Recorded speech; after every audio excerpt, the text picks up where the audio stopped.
Okay, here we go with part three of the Great Depression and also the New Deal, which is the government response to the Great Depression. And I'm glad, like I said, we stopped part two where we did because the Social Security Act is one of the more complicated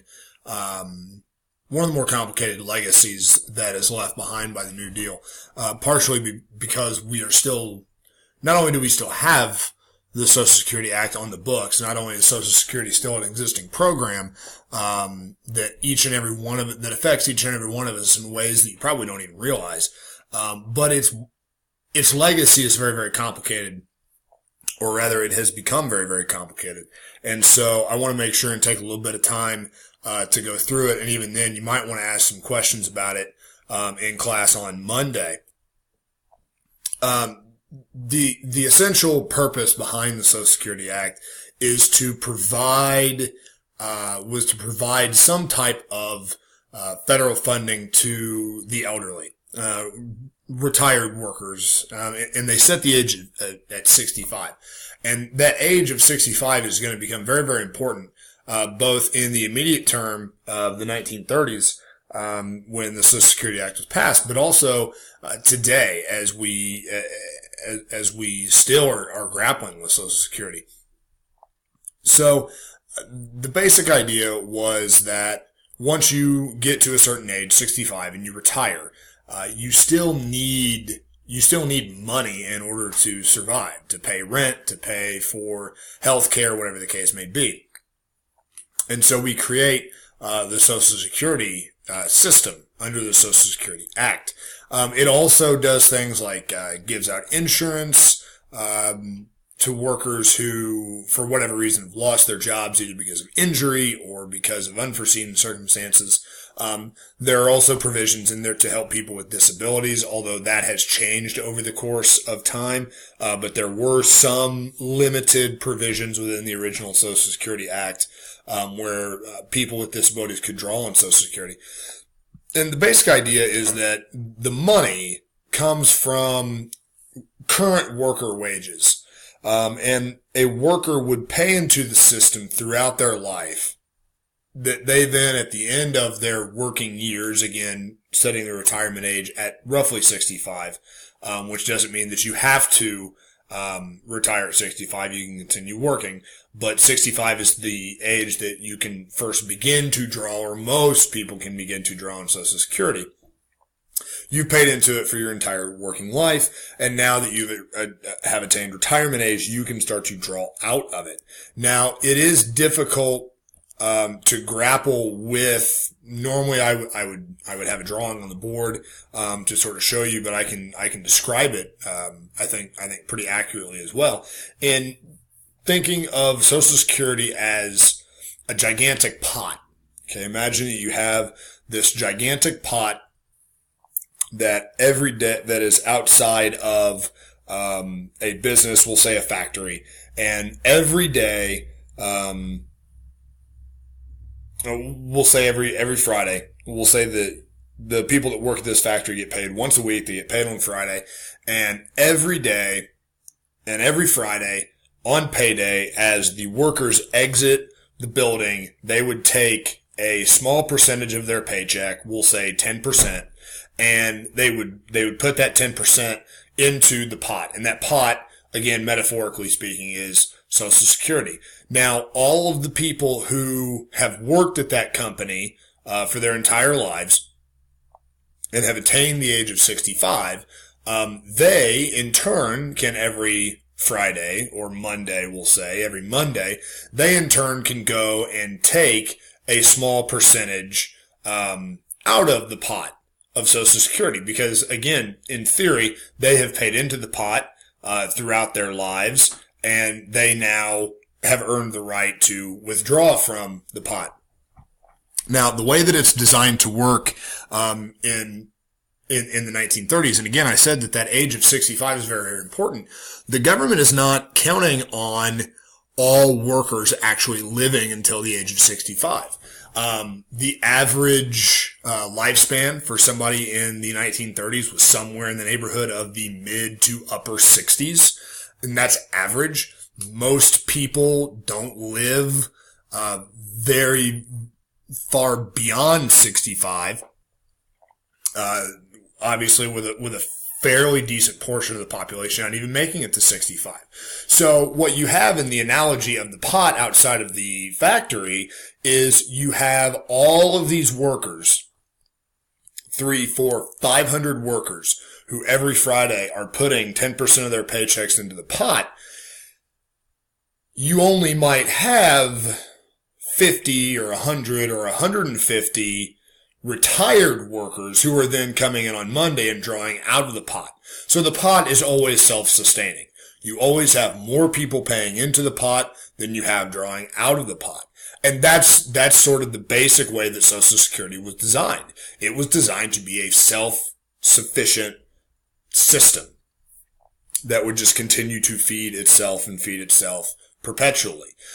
So some of the problems, and why is Social Security not a long-term solution, or is it a long-term solution, and what are some of the problems today? This sounds very, very,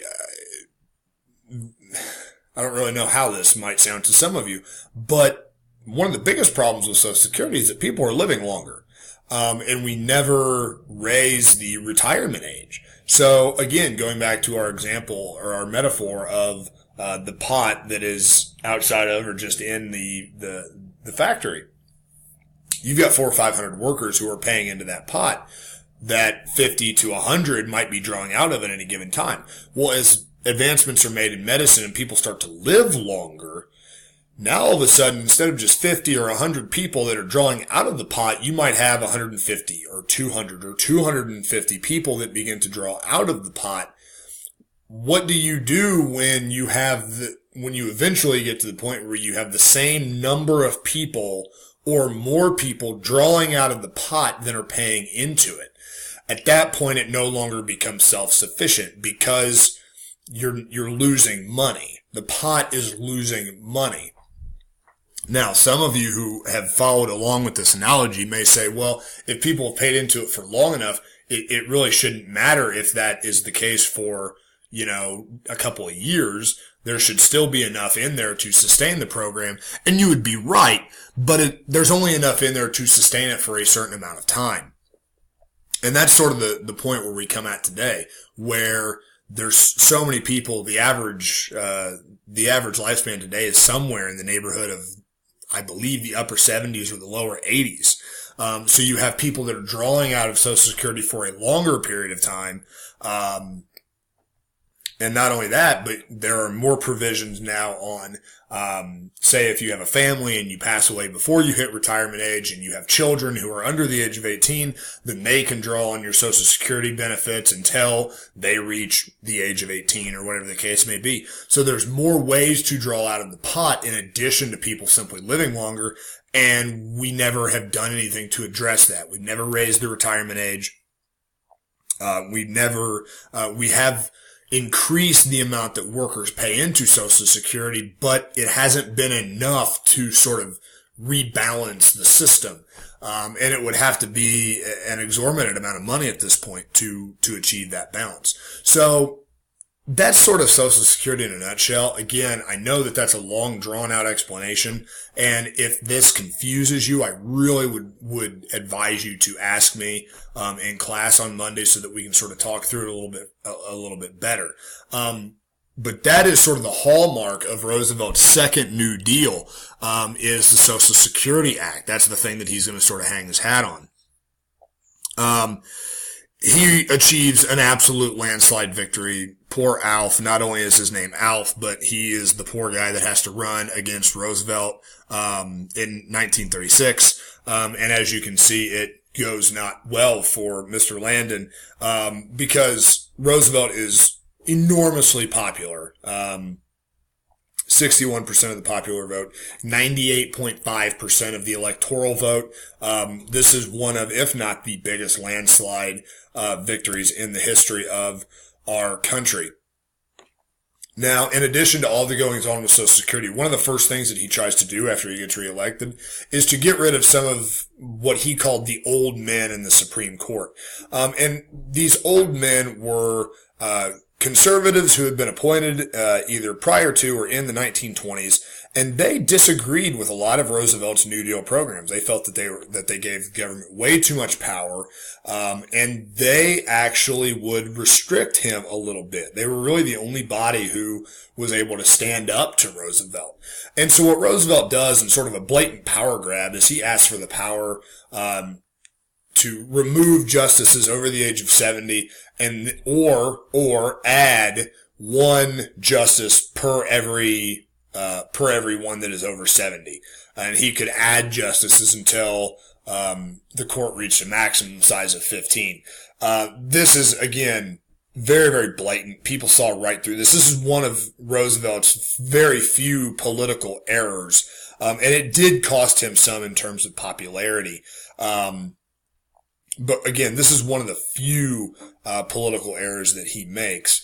And even in spite of this, things really worked out for Roosevelt in the long run, and it was really an unnecessary gamble because these guys are old men, so they're either going to retire, as several of them do, or they stand likely to perhaps pass away, at which point, in either case, Roosevelt would be the one to appoint new justices to the court. So really sort of baffling that Roosevelt would take this on given the situation, but he does. And it is one of his few political blunders.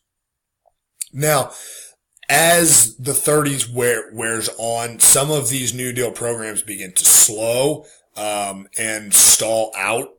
But there are still a lot of long-term effects.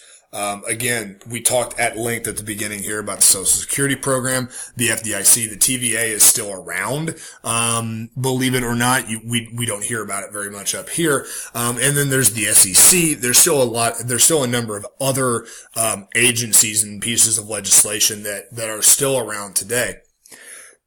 And what we see the sum total of with the New Deal is that we adopt what's called a Keynesian economic style, which is basically this.